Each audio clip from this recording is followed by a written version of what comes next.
My name is Aimandin. Currently, I am serving as Forest Officer in Sindh Forest Department, Government of Sindh. I am the qualifier of PMS 2018.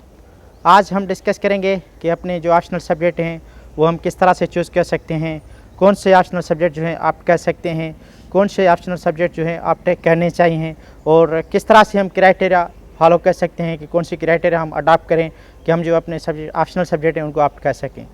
असल में आपका CSS exam है और PMS exam है। PMS exam में आपके 400 के 4 optional आपने कवर करने होते हैं और 4 ऑप्शनल आपने लाजमन रखने होते हैं और CSS में आपके 600 मार्क्स के 6 ऑप्शनल सब्जेक्ट होते हैं जो कि आपने रखने होते हैं। ऑप्शनल सब्जेक्ट में 3-4 क्राइटेरिया हैं जिनको आपने लाजमी फॉलो करना होता है, उनको प्रायोरिटी बना के आप जो है डिसाइड कर सकते हैं कि किस तरह के सब्जेक्ट जो है आप कर सकें। सबसे पहले आपका एकेडमिक बैकग्राउंड होता है कि आप में उसमें कोई ग्रेजुएशन है या मास्टर्स है या बैचलर्स है, तो ये आपको काफ़ी हेल्प आउट कर सकती है कि आप उस सब्जेक्ट से नो आव रखते हैं जहाँ आपको थोड़ी बहुत उस सब्जेक्ट की नॉलेज है।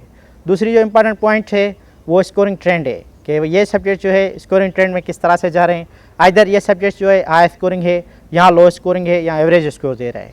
तो दूसरी पॉइंट अहम बात जो है ये होती है। तीसरी जो अहम बात है जिस तरह से आपको हेल्प आउट कर सकती है कि ये सब्जेक्ट हम ऑप्ट करें या ना करें, उसमें इस तरह से है कि आपने पास पेपर्स देखने होते हैं, सब्जेक्ट का सिलेबस देखना होता है कि इसमें क्या कोर्स कंटेंट हैं और पास पेपर्स में देखेंगे कि किस तरह से इसकी जो है पेपर सेटिंग है, पेपर किस तरह से सब्जेक्ट के आ रहे हैं। तो ये 2-3 टेक्निक्स हैं जो कि आपको हेल्प आउट करती हैं ऑप्शनल चूज़ करने में, ऑप्ट करने में। तो हम देखेंगे यहाँ जो टॉपर्स के सब्जेक्ट हैं उनका अच्छा स्कोर रहा है, तो उसमें आपका पॉलिटिकल साइंस काफ़ी अच्छा सब्जेक्ट रहा है, स्कोरिंग सब्जेक्ट है ग्रुप 1 से। उसके बाद अगर आप देख लें एक एडमिनिस्ट्रेशन का ग्रुप है जिसमें आपका गवर्नेंस एंड पब्लिक पॉलिसीज़ हैं, यहाँ town planning and urban management है, ये भी काफ़ी अच्छा सब्जेक्ट है, हेल्पफुल है, स्कोरिंग है। हम इस तरह के सब्जेक्ट भी चूज़ कर सकते हैं जो कि एक दूसरे सब्जेक्ट से ओवरलैप करते हैं, मगर कभी भी इस तरह का सब्जेक्ट नहीं लिखेंगे कि हमारी तो आसानी हो रही है मगर इस सब्जेक्ट में अगर आपका स्कोर कम हो जाए, आप कोई एग्ज़ाम क्वालिफाई भी करें, ठीक है, तो कल को आपकी एलोकेशन ना हो सके तो सब्जेक्ट रखने की कोई आपको फ़ायदा भी नहीं हुआ। तो हमने वही सब्जेक्ट चूज़ करना है जो कि अच्छा स्कोरिंग हो, जो कि हाई स्कोरिंग हो, जो कि हमें हेल्प आउट करे, हमारी जो है बैकग्राउंड से रिलेटेड हो। असल में आजकल जो जिस तरह से सिलेबस डिज़ाइन किया गया है उसमें हमें सोशल साइंसेस के सब्जेक्ट बहुत ज़्यादा मिलते हैं जो कि जनरल हैं। इवन किसी की डिग्री अपनी MBBS में है या जो है प्रोफेशनल डिग्री है तो उसमें उसका 1 या 2 सब्जेक्ट लाया करते हैं, हार्डली 1 या 2 सब्जेक्ट, मैक्सिमम 2 सब्जेक्ट्स होते हैं।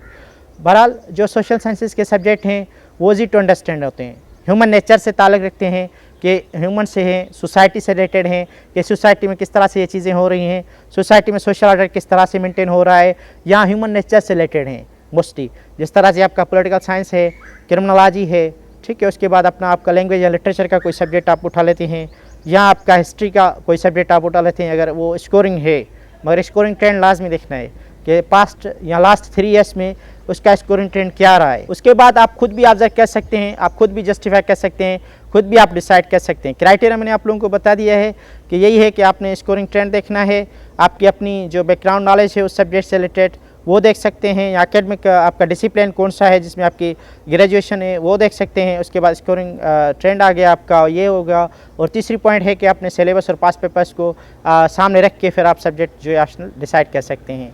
और एक अहम बात ऑप्शनल सब्जेक्ट के लिए कि आप टॉपर्स के सब्जेक्ट ऑब्जर्व किया करें कि उनके किस तरह के सब्जेक्ट हैं, उन्होंने कितने स्कोर जो है मैक्सिमम उसमें लिए हैं और स्टेटस क्या है। उसके बाद आप एग्ज़ाम रिपोर्ट से पढ़ सकते हैं। एग्ज़ाम रिपोर्ट पढ़ना बहुत ज़्यादा ज़रूरी है। वो जो बच्चे, वो जो कैंडिडेट्स तैयार कर रहे हैं अपने आप को सेल्फ स्टडी करके, जिन्होंने कोई एकेडमी ज्वाइन नहीं की, उनको एक रोड मैप मिल जाता है कि क्या एग्ज़ाम रिपोर्ट क्लियर करती है कि what are the causes are reasons to fail this subject and what are the recommendations to qualify this subject. कि आपके रीजन्स क्या हैं, इसमें क्यों स्टूडेंट्स जो हैं फेल हो रहे हैं और क्या इसमें सजेशंस हैं, रिकमेंडेशंस हैं कि इस सब्जेक्ट को आप क्वालिफाई कर सकते हैं अच्छे से। तो ये आपका एक federal public service commission website पे CSS की सारी एग्ज़ाम रिपोर्ट्स हैं, वो आपको बताएंगी कि इस सब्जेक्ट में क्या रिक्वायरमेंट है, डिमांड्स क्या है एग्जामिनर की, तो आपको डिमांड्स का भी पता लग जाएगा। अगर कोई सब्जेक्ट आप चूज़ करने जा रहे हैं उसकी प्रायोरिटीज़ और डिमांड्स का आपको पता लग जाएगा एग्ज़ाम रिपोर्ट्स जब आप देखेंगे। 2016 to 2019 कंसेक्यूटिव सारी एग्ज़ाम रिपोर्ट्स ऑप्शनल और कंपल्सरी सब्जेक्ट्स की federal public service commission websites पे पड़ी हुई हैं, जो आपको हेल्प आउट करेंगी और आपको बताएंगी कि यह सब्जेक्ट किस तरह से रखना चाहिए या नहीं रखना चाहिए, उसमें एग्जामिनर की डिमांड क्या है, स्टूडेंट्स क्यों फेल हो रहे हैं, उसमें रिकमेंडेशंस क्या हैं, किस तरह से रिकमेंडेशन उनकी दी गई हैं, कौन से डिमांड्स जो हैं जो वो पूरे करेंगे तो उनको क्वालिफाई किया जाएगा। तो hopefully these techniques may help you in order to choose your optional subjects.